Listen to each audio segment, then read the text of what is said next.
Terima kasih Anda masih menyaksikan Kompas Siang, Saudara. Pelatih baru Timnas Indonesia, Patrick Kluivert, hari ini berkunjung ke Stadion Utama Gelora Bung Karno untuk melihat segala fasilitas lapangan. Patrick tiba di Stadion Utama GBK pada pukul 10:30 waktu Indonesia Barat.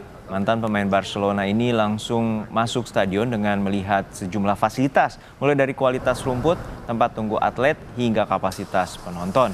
Menurut rencana, selain mengunjungi Stadion Utama GBK, Kluivert juga diagendakan bertemu dengan Menpora Dito Aryo Tejo di kantor Kemenpora siang ini. Untuk mengetahui agenda Patrick Kluivert hari ini, kita langsung sapa jurnalis Kompas TV Alvania Rizky di kantor Kementerian Pemuda dan Olahraga Jakarta. Alva, untuk saat ini apa saja agenda dari Patrick Kluivert setelah ditunjuk sebagai pelatih utama dari Timnas Indonesia? Herjuno dan juga saudara, kalau sebagian besar agenda Patrick Kluivert dan kawan-kawan hari ini sebenarnya sama seperti yang sudah Anda jelaskan tadi, bahwa pertama tadi Patrick bersama dengan timnya mengecek langsung kualitas dari Stadion Utama Gelora Bung Karno. Ini menjadi stadion yang akan digunakan oleh Tim Nasional Indonesia nantinya di laga kualifikasi Piala Dunia putaran ketiga melawan Bahrain, tepatnya di bulan Maret tahun 2025.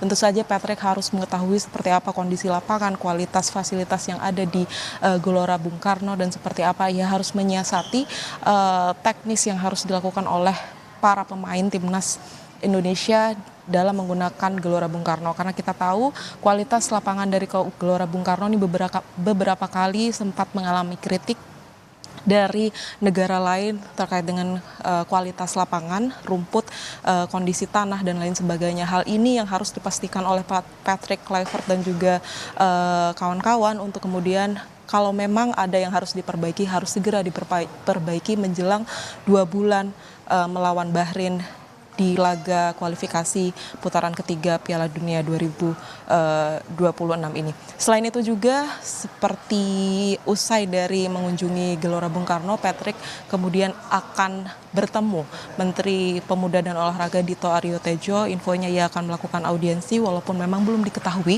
apa yang akan dibahas, tetapi nampaknya tentu saja yang menjadi agenda utama adalah Menteri atau Menpora ingin mengetahui seperti apa sistem kepelatihan yang akan dilakukan oleh Patrick dan kawan-kawan menjelang laga kualifikasi putaran ketiga di bulan Maret 2024 nanti.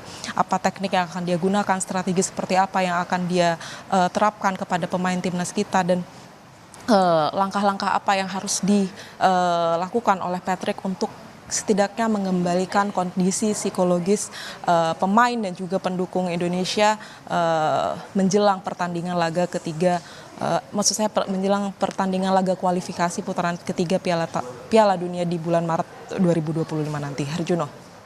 Iya, Alfa, kita mengetahui bahwa ini merupakan misi besar dari PSSI dan juga harapan dari pencinta sepak bola di tanah air untuk Indonesia bisa lolos di Piala Dunia. Lalu seperti apa strategi dari Patrick Kluivert untuk mengemban tugas utama sebagai kepala atau pelatih timnas Indonesia? Ya, tentu saja harapan besar ditaruh di pundak atau beban besar ditaruh di pundak Patrick Kluivert dan kawan-kawan menjelang laga kualifikasi ketiga, kualifikasi Piala Dunia ketiga ini melawan Bahrain dan juga Australia dalam waktu dekat. Ia harus setidaknya mendapatkan poin untuk kemudian bisa memastikan posisi Indonesia lolos di kualifikasi putaran ketiga Piala Dunia 2026 ini. Kalau Patrick sendiri menyebutkan ia menargetkan poin setidaknya 4 poin di 2 pertandingan melawan Bahrain dan juga Australia, yaitu setidaknya seri melawan Australia dan juga menang melawan Bahrain. Tetapi tentu saja target utamanya adalah menang di kedua pertandingan tersebut, kemudian mengantongi 6 poin untuk kemudian bisa memastikan posisi Indonesia di peringkat kedua di grup C untuk kualifikasi Piala Dunia ini. Tetapi tentu saja nanti latihan-latihan harus segera dilakukan dalam 2 bulan ini, karena beberapa hal yang harus dilakukan Patrick selain mengembalikan kondisi psikologis dari pemain dan juga pendukung timnas Indonesia, ada beberapa hal dari Patrick yang harus segera perbaiki begitu di timnas Indonesia, baik itu dari rekrutmen pemain, baik itu pemain lokal maupun pemain naturalisasi, karena kalau disebutkan oleh Patrick kemarin malam ia juga sempat bertemu dengan 5 orang pemain lokal untuk kemudian bisa mengetahui apakah para pemain ini bisa dipastikan bergabung di tim nasional Indonesia. Kemudian yang kedua adalah ia akan melihat seperti apa kualitas dari para pemain naturalisasi dan juga melobi-lobi apakah mereka segera bisa bergabung di timnas Indonesia menjelang laga kualifikasi putaran ketiga Piala Dunia tahun 2025 nanti. Herjuno. Terima kasih atas informasi Anda, jurnalis Kompas TV, Alvania Rizky dari Stadion atau dari kantor Kemenpora Jakarta.